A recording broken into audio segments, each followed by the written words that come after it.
గెలిస్తే ఎంత గెలవకపోతే ఎంత. కుప్పంలో జగన్ ఇట్లే చంద్రబాబు నాయుడు మీద కుప్పంలో స్థానిక సంస్థలు మొత్తం క్లీన్ స్వీప్ చేశాం వైఎస్ఆర్సీపీ. చంద్రబాబు నాయుడు అడ్రస్ లేదు.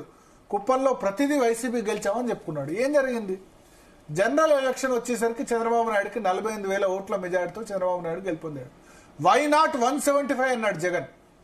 వై నాట్ 175 కాదు అంటే కుప్పం కూడా ఎందుకు గెలవం మేము? వై నాట్ 175 అంటే వై నాట్ 17 కూడా రాలే, 11 వచ్చాయి. సో ఈ కౌన్సిలర్ జీతం ఎంత? 3,250 రూపాయలు నెలకు వచ్చే జీతానికి ఈ కౌన్సిలర్లు ఇంత వేలాది రూపాయలు ఎందుకు ఖర్చు పెడుతున్నారు?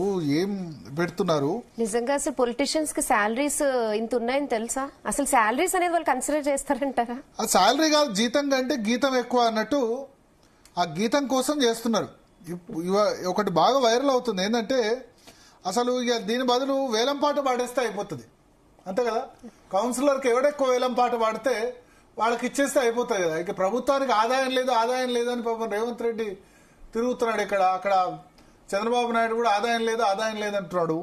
ఈ కౌన్సిలర్ సీటును గ్రామంలో వార్డు మెంబర్కు పెట్టారు టారిఫ్ 2 లక్షలు, మినిమం 2 లక్షల నుంచి స్టార్ట్ అవుద్ది వేలం పాట.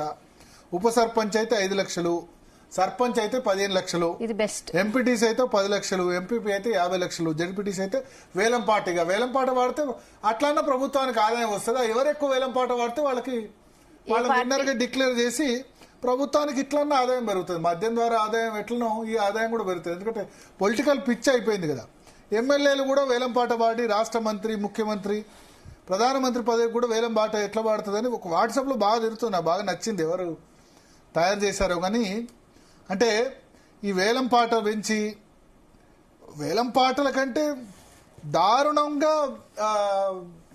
తయారైపోయింది ఈ కౌన్సిలర్ ఎలక్షను, ఈ మున్సిపల్ చైర్మన్ ఎలక్షన్. ఒక ప్రహాసనం. అక్కడ చూడండి, ఆమె జనగాంలో ఒక ఇండిపెండెంట్ ఆమె చేయలేబట్టింది. మనం విజువల్స్ లో చూస్తే బీఆర్ఎస్ ఓటేస్తావా కాంగ్రెస్ కు ఓటేసే వాళ్ళు చేయలేబట్టంటే చేయలేబడితే వెనక ఉన్న కౌన్సిలర్ వచ్చి ఆమె చేతి దించుతున్నాడు.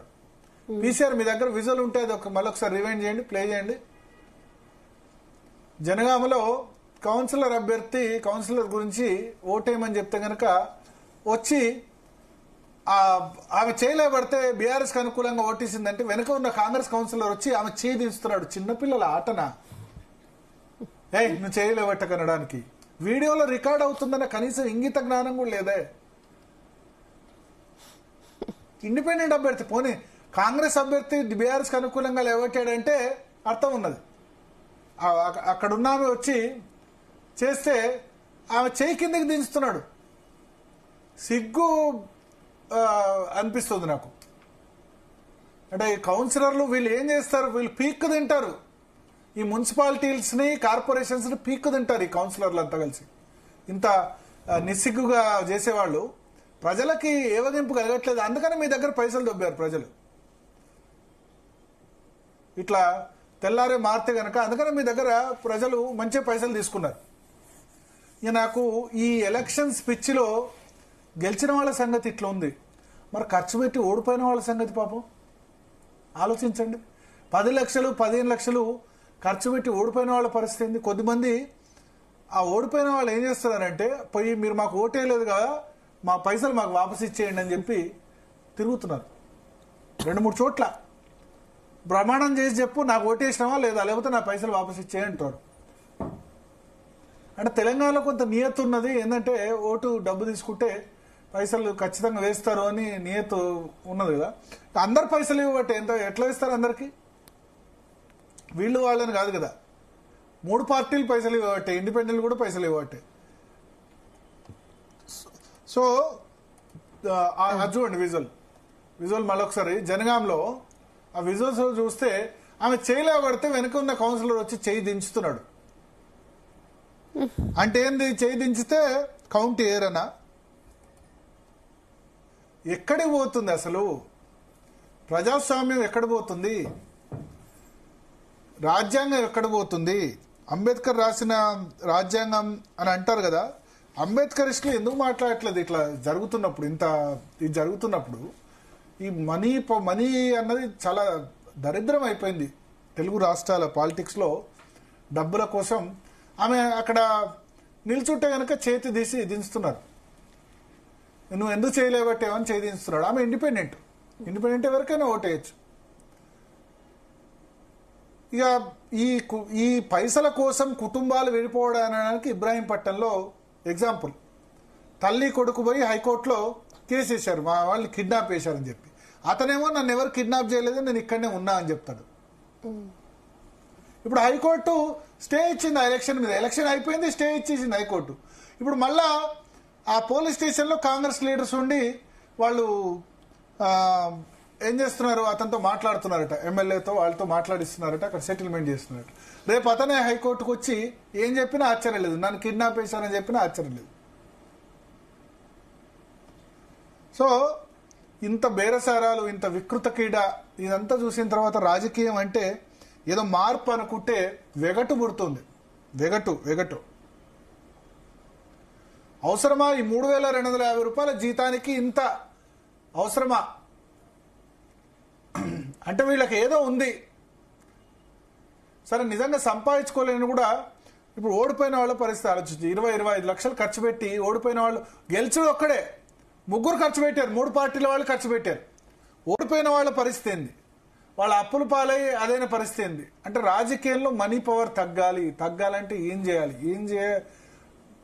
చేయాలంటే ఈ పదవుల్ని నామమాత్రం చేయాలి. ఈ కౌన్సిలర్ పదవి అన్నది ఇంత ఇంపార్టెంట్ అయితే కాకుండా నేను ఒక గత 10 రోజులుగా చెప్తున్నాను, నెక్స్ట్ మున్సిపల్ ఎలక్షన్స్ ఖచ్చితంగా మున్సిపల్ చైర్మన్ ను డైరెక్ట్ గా ఎన్నుకోవాలి. మున్సిపల్ కార్పొరేషన్ మేయర్ ను డైరెక్ట్ గా ఎన్నుకోవాలి. ప్రజలు డైరెక్ట్ గా మున్సిపల్ కార్పొరేషన్ చైర్మన్ ను, మేయర్ ను ఎన్నుకుంటే ఈ కౌన్సిలర్ల చేతిలో ఇంత ఉండదు, ఇంత కొట్లాటలు, ఇంత పంచాయతీలు ఉండవు అన్నది గ్రహించాలి. సో ఇవాళ మళ్ళీ విచిత్రాలు. కేతన్పల్లి అయినా జనగామైనా, కేతన్పల్లిలో వరుసగా 2వ రోజు వాయిదా పడింది. సో నాకు ఒకటి ఏంటంటే, కేతన్పల్లిలో వివేక్ వెంకటస్వామి గారు చాలా ఏమంటారు ప్రొఫెషనల్ అండ్ డాక్టర్, చదువుకున్నారు, ఇండస్ట్రియలిస్టు, మీడియా ఎంటర్ప్రినరు. ఒక ఎన్నికను అంత సీరియస్గా ఎందుకు తీసుకుంటారో అర్థమైతలేదు. క్లియర్గా అక్కడ బీఆర్ఎస్ సిపిఐ గెలిచింది. ఓకే, చెన్నూరులో మీరు గెలిచారు. మీ స్టేచర్ పడిపోతుంది వివేక్ వెంకటస్వామి గారు మీరు చేస్తున్న దానివల్ల.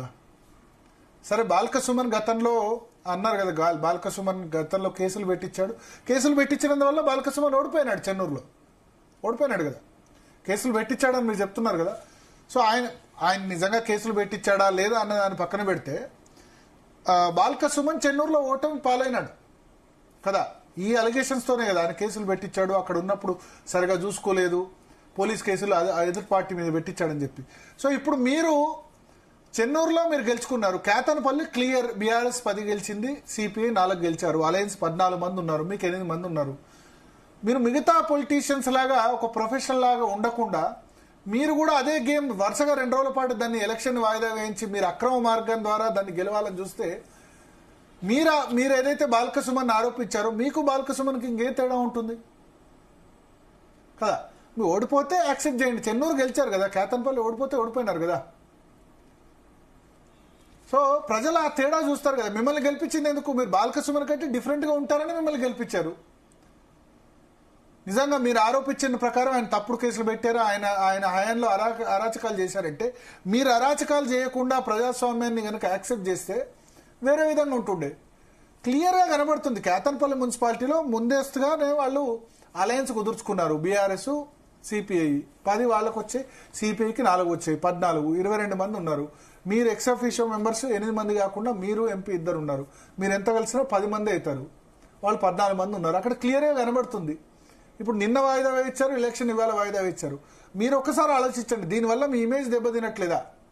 ఎందుకంటే మీరు ఒక ఫేర్ పొలిటీషియన్గా, ఏమంటారు, పొలిటీషియన్ హానెస్ట్గా ఇవన్నీ మీకు ఉన్నాయి. మీరు ఒక ప్రొఫెషనల్, డాక్టర్ చదువుకున్నారు, నీట్ పాలిటిక్స్ చేస్తారని చెప్పి మీరు కూడా సేమ్ వాళ్ళు బీఆర్ఎస్ వాళ్ళు చేశారని నిజంగా వాళ్ళు చేసిన బాటలోనే మీరు కూడా పోతే మీకు వాళ్ళకి తేడా ఏమి ఉండదు కదా.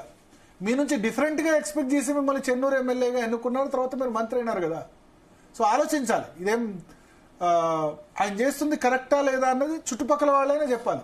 ఒక విధంగా అదే విధంగా చేశారనుకోండి, ఇప్పుడు 2 yearsలోనే కేతన్పల్లిలో నెగటివ్ రిజల్ట్ వచ్చిందంటే సేమ్ నిన్న శరత్ గారు చెప్పినట్టు ఏంటంటే సేమ్ బీఆర్ఎస్ లో ఇబ్బంది పెట్టిన వాళ్ళందరినీ బీఆర్ఎస్ లో ఈ విధంగా చేసిన వాళ్ళందరినీ చేంజ్ చేసుకున్నందుకే కదా ఈ రిజల్ట్ వచ్చిందని శరత్ గారు చెప్పారు నిన్న కదా.